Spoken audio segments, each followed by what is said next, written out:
Hey J-Rock fans, Court here with the first ever video review for Project Licks. Today we'll be talking about GALLO. I absolutely love this band. I discovered them about a year and a half, 2 years ago, and I can't stop listening to them. They're freaking amazing. They are the catchiest music I've ever heard. They're just wild and full of attitude.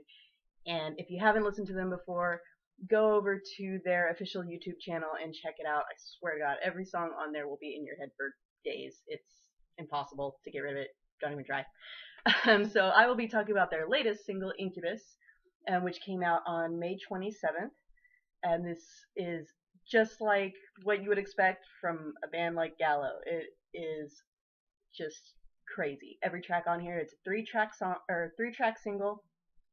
As you can see, the artwork on there is kind of a nod to Chanel No. 5. That's what it looks like to me. Even the inside, it's the same. See? Chanel logo. I don't know. They kind of did that with their last album too, with, I have it right here, with Nero. They took this pattern that I see everywhere nowadays. I don't know what it's called, but it's everywhere, usually in black and white. Did the same thing with this. So I didn't really think much of it the first time I saw it, but now that they've kind of done the same thing over here, I'm kind of wondering if there's a little bit of a commentary on Japanese brand culture, or maybe I'm thinking too hard. I don't know. So that's that. And there's the boys right there. Aren't they pretty? So the first track on here is the title track, Incubus. First thing I thought of whenever I heard of it, whenever I first listened to it, was somebody's been watching The Nightmare Before Christmas. It sounds just like that to me, the little intro bit. Not a bad thing. It immediately made me smile. I love it. It's great. It's catchy. It's in my head right now. The PV is over on their official YouTube channel, so if you haven't heard it yet, go check it out. The whole thing is just a crazy mess of noise, but all held together by this really steady drum beat in the background. That's one of the things that they really do well, is they take a bunch of just elements that should not fit together and tie it all together with one kind of constant beat or melody in the background. In this case, it's the drum beat. No matter what the melody is doing, whether it's speeding up or slowing down or going absolutely insane, the drum beat doesn't change. It stays steady like a train through the whole thing, which really wraps it, keeps it tight together and makes it just burrow in your brain. Really. It's really, really good. I really like it. The second track, I have cheat sheet because I can't Japanese. Kamikaze kata kuchikukan yamikaze. Yeah, you can't see that. The second track on the album, same thing, just completely frantic, instrumentals all over the place. This one's got a little bit of a more swingy beat to it. It's almost rockabilly, but not really. It's like rockabilly did a really fat line of coke before they went to the studio. The unifying element in this track is the guitar line. You've got the same kind of very active but very repetitive sort of trill going on over and over through the background of this song. The rest of the band just kind of sounds like they're going crazy. It sounds like they're just pounding away on their instruments, which sounds like a negative, but it's not. It's kind of what makes this band work. The track itself is incredibly upbeat.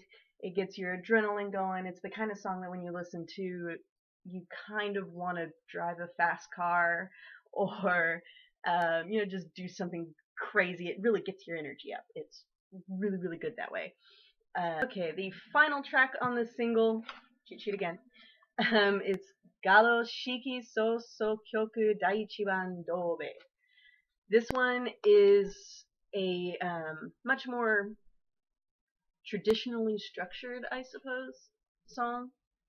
It is less upbeat than the other two, but definitely not a ballad. This one kind of sounds more like probably what you're more used to listening to on the J-Rock scene.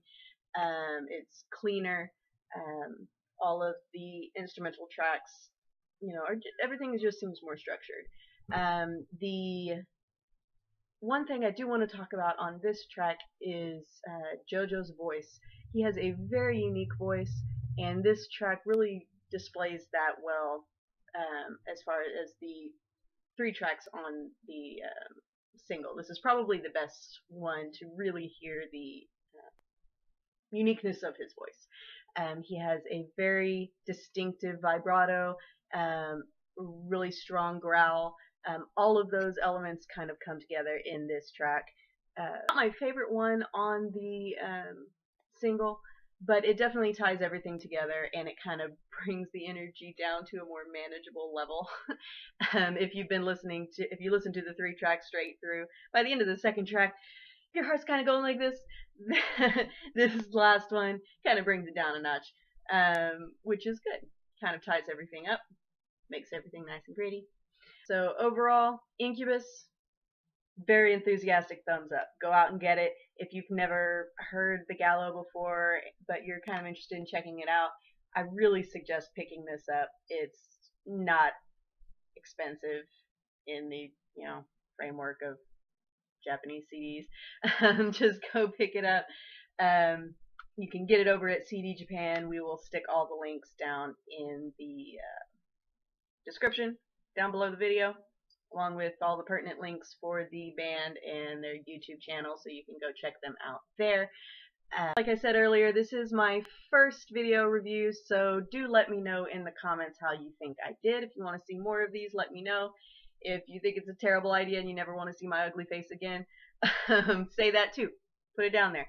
I've also got coming to me, I have the Nocturnal Bloodlust new single, Providence, and the 3rd birthday Zaijo no Gluttony coming to me. So if you want to see me do one of these with one or both of those, let me know in the comments below as well. Let me know which one you want to see first. Maybe we'll make this a thing.